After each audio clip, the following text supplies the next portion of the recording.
हमारे ताकत के सामने भाजपा कोई ताकत है क्या? कोई ताकत नहीं।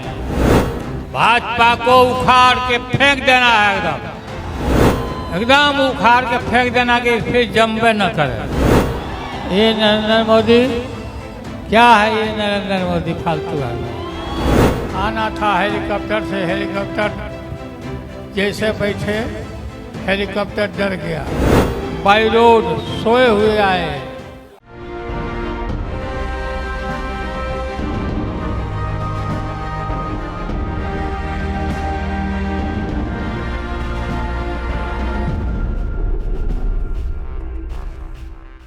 बिहार में 4 सीटों पर हो रहे उपचुनाव में क्या लालू प्रसाद का जादू चलेगा?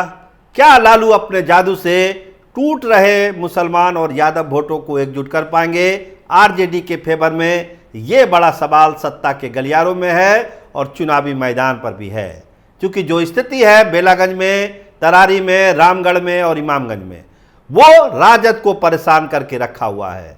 लालू यादव परेशान है। जो फीडबैक है, जो सर्वे है, वो लालू यादव को परेशान कर रहा है। स्थिति ये है कि हेलीकॉप्टर जब खराब हो गया तो गाड़ी से चले गए कोडरमा।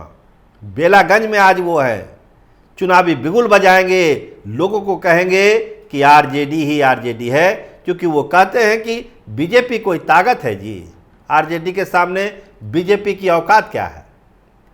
लेकिन प्रशांत किशोर वाला फैक्टर परेशान करके रखा हुआ है लालू प्रसाद को, तेजस्वी यादव को, और जो सेंधमारी हो रही है यादव और मुसलमान वोटर में, वो आरजेडी को कहीं का नहीं रखने वाला है। और इसीलिए लालू प्रसाद को अपने खराब हेल्थ के बावजूद चुनावी अखाड़े में उतरना पड़ा है और वो लगातार चुनावी दौरे में है। आज चुनाव के अंतिम दिन चुनाव प्रचार के, आज वो उपचुनाव में है बिहार में और बेलागंज में, और बताया जा रहा है कि रामगढ़ में भी वो सभा करने वाले हैं। तो आखिर ये नौबत क्यों आई? क्या तेजस्वी यादव के हाथों से कंट्रोल जा रहा है? तेजस्वी यादव नहीं कर पा रहे हैं चीज़ों को? हिना साहब के बेटे आए थे, क्या उनसे बात नहीं बनी? वहाँ तो हंगामा भी हो गया मीटिंग में। आखिर हो क्या रहा है? क्यों लालू यादव ने फ़ोन किया हिना साहब को कि आपको भी आना पड़ेगा, मैसेज देना पड़ेगा? क्योंकि जो भगदड़ है मुसलमान वोटरों में, खासकर बेलागंज में, वो परेशान कर रहा है लालू प्रसाद को। सुरेंद्र यादव की बादशाहत को पिछले 20 साल में सबसे बड़ी चुनौती इस 24 के बाई इलेक्शन में मिल रही है। इसका एहसास लालू प्रसाद को भी है। जो नीतीश कुमार पिछले 2 दशक से सुरेंद्र यादव को नहीं हरा पाए, वो इसमें एक मौका खोज रहे हैं कि कहीं 2 की लड़ाई में तीर वहां निशाने पर नहीं लग जाए। ये मौका नीतीश कुमार खोज रहे हैं, क्योंकि जो डिवीजन है मुसलमान वोटरों में बेलागंज में खासकर, वो डिवीजन सुरेंद्र यादव के लालटेन को बुझा सकता है। सुरेंद्र यादव भी इसको समझते हैं और लालू प्रसाद तो खैर माहिर खिलाड़ी है, वो तो समझ ही रहे हैं कि अगर ऐसा हुआ, डिवीजन हुआ मुसलमानों में, और अब तो यादवों की भी बात है कि मनोरमा देवी भी यादवों का ठीक ठाक वोट लेने जा रही है, तो क्या ये माई की सत्ता पर एक चैलेंज है? बेलागंज का इलेक्शन क्या माई को तबाह करके रख देगा? पहले भी लोकसभा चुनाव में इस पर प्रश्न चिन्ह लगा था, पूर्णिया में लगा था, आपको याद होगा, वहाँ प्रश्न चिन्ह लगा, रुपौली में लगा। लेकिन अगर ये 25 के चुनाव के ठीक पहले 24 के बाई इलेक्शन में बेलागंज में अगर ये लग जाता है, तो समझिए कि 25 में फिर क्या होने वाला है। यही डर, यही जो आशंका है, वो लालू यादव को परेशान करके रखी हुई है। इसीलिए हेलीकॉप्टर भी खराब हो रहा है तो गाड़ी से जा रहे हैं चुनाव प्रचार के लिए। लेकिन चुनाव प्रचार करना कितना जरूरी है, ये लालू प्रसाद समझ रहे हैं। मोहम्मद अमजद ने एक बड़ा चंक खींच लिया है बेलागंज में मुसलमानों का। ये दिल्ली तक, पटना तक बात है, और उसी चंक को जिस पर कि लालू यादव पिछले 2 दशक से राज कर रहे हैं, वो अगर खिसक गया तो फिर 25 में बेटे के भविष्य को लेकर वो बहुत चिंतित हो जाएंगे कि आखिर तेजस्वी यादव मुख्यमंत्री बनेंगे तो किस वोट से बनेंगे। 243 सीटों में तो कई मोहम्मद अमजद आ जाएंगे, कमी थोड़ी है मोहम्मद अमजद जैसे उम्मीदवारों की। और जिस तरह से ये प्रशांत किशोर का मॉडल है, चिराग पासवान का मॉडल है, बहुत सारी चीज़ें हो सकती है। तो इसकी आशंका है और इसी आशंका को नस्तनाबूद करने के लिए लालू प्रसाद जैसा माहिर खिलाड़ी खुद चुनावी अखाड़े में उतर चुका है। कोडरमा में कल उनकी सभा थी, क्या कहा उन्होंने, पहले सुनिए। कोडरमा वाली सभा का जो अर्थ है वो बिहार में भी लागू होता है। लालू यादव के भाषण का थोड़ा सा अंश आप सुन लीजिए। और हमें उम्मीद है कि सुभाष यादव बहादुर आदमी है, बहुत ठोक ठठा के हमने आपके बीच में दिया है, आपके चरणों में। और आपसे प्रार्थना है कि एक एक वोट अभी से ही घूम घूम के हर गांव में, हर माँ बहन सबसे अपील करिए और सुभाष यादव के लालटेन पर बटन दबा के जिताइए। और हम पहला रिजल्ट सुनेंगे आपका। और काफी दल, राष्ट्रीय जनता दल बहुत मजबूती के साथ ही हमने दल बनाया और इंडिया गठबंधन का भी गठन कराया।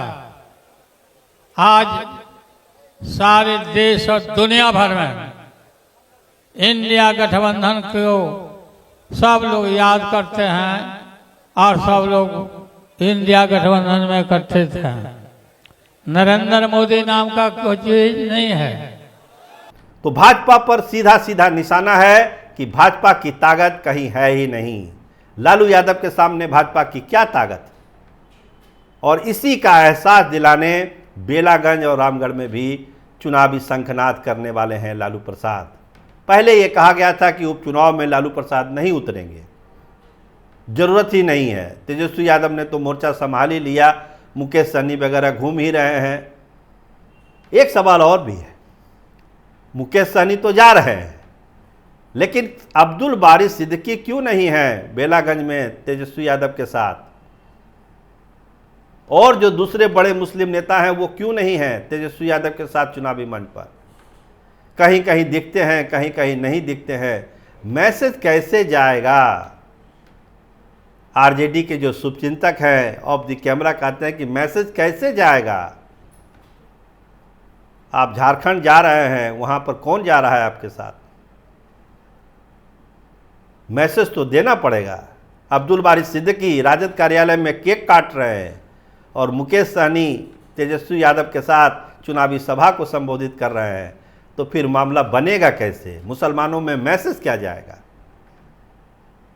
तो क्या लोकसभा वाली गलती फिर तेजस्वी यादव ये उपचुनाव में भी दोहरा रहे हैं? इस पर भी एक विश्लेषण जारी है कि ये सही है या गलत है। लेकिन अगर आप हटिए, लालू प्रसाद की तरफ आइए, तो लालू यादव इन सब चीज़ों को समझते हैं कि गलती कहाँ हो रही है। इसीलिए खुद वो पब्लिक के सामने है, अपने वोटरों के सामने है कि आप लालू यादव की बात को मानिए और समझिए कि लालू प्रसाद चीज़ क्या है, उसकी ताकत क्या है, और उसी ताकत के भरोसे बिहार को 25 में जीतना है और तेजस्वी यादव को मुख्यमंत्री बनाना है। तो एक जो प्लेटफॉर्म तैयार करना है तेजस्वी यादव के लिए, उस प्लेटफॉर्म को तैयार करने के लिए अपने खराब स्वास्थ्य के बावजूद वो मैदान में है। मैसेज क्या है? आपने देखा कोडरमा वाले में कुर्सी लगी हुई है, कुर्सी पर नहीं बैठ रहे हैं, खड़े होकर भाषण दे रहे हैं। मैसेज है कि लालू प्रसाद अभी जिंदा हैं। टाइगर जो नारा लगता है पोस्टर कि टाइगर अभी जिंदा है, वही मैसेज देना है अपने वोटरों को कि लालू प्रसाद अभी है आप लोगों के बीच में। लालू प्रसाद कोई फायर बुलेट नहीं है, चुका हुआ कारतूस नहीं है, वो आपके साथ है, आपके सुख और दुख में साथ है, मुसलमानों के साथ है, यादवों के साथ है, सभी वर्गों के साथ है। इसीलिए ये मत समझिए कि लालू यादव चुनावी फिल्म से बाहर जा चुके हैं, वो हैं। और यही मैसेज देने के लिए वो झारखंड में भी गए थे और आज उपचुनाव में बिहार में भी घूम रहे हैं। मैसेज साफ साफ देना है कि आरजेडी में लालू प्रसाद अभी भी जिंदा है और लालू प्रसाद के कहने से ही सारी चीज़ें हो रही है और आगे भी होगी। आपका नेता तेजस्वी यादव है, उसको आप मुख्यमंत्री बनाइए, ये मैसेज भी साफ साफ लालू प्रसाद दे रहे हैं। तो एक डैमेज कंट्रोल की कोशिश कर रहे हैं तेजस्वी यादव के लिए लालू प्रसाद, खुद चुनावी अखाड़े में उतरे हैं और जब लालू प्रसाद उतरेंगे तो समझिए कि फिर प्रशांत किशोर और जनता दल यूनाइटेड और बीजेपी को तो परेशानी होगी और परेशानी शुरू है।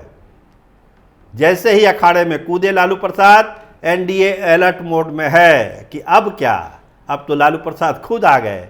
लेकिन फिर वही पुराना कैसेट, जंगल राज जंगल राज जंगल राज, और उसी कैसेट को बजाते बजाते एनडीए ये मान के चल रहा है कि उसका बेड़ा पार हो जाएगा। लेकिन पब्लिक अब दूसरे मिजाज से सोच रही है, दूसरे मूड से सोच रही है कि उस पुराने कैसेट को ही हम सुनते रहें या फिर एक नई पहल, एक नई ऊर्जा जो अब बिहार की सियासत में आने वाली है उसके तरफ हम निहारें, उसके तरफ हम देखें कि आगे का बिहार कैसा बनाना है हम लोगों को। तो आगे का बिहार कैसा बनेगा ये तो पता चलेगा। लेकिन लालू प्रसाद के चुनावी अखाड़े में कूदने के बाद बिहार का उपचुनाव और भी दिलचस्प हो गया है। कांटे की लड़ाई है चारों सीटों पर। तो देखिए लालू प्रसाद फैक्टर कितना काम करता है। और सबसे बड़ा सवाल एक बार फिर, क्या लालू का जादू इस उपचुनाव में भी चलेगा? 23 को पता चलेगा। इंतजार करिए, देखते रहिए कैपिटल टीवी बिहार। आपका बहुत धन्यवाद, आपका बहुत बहुत शुक्रिया।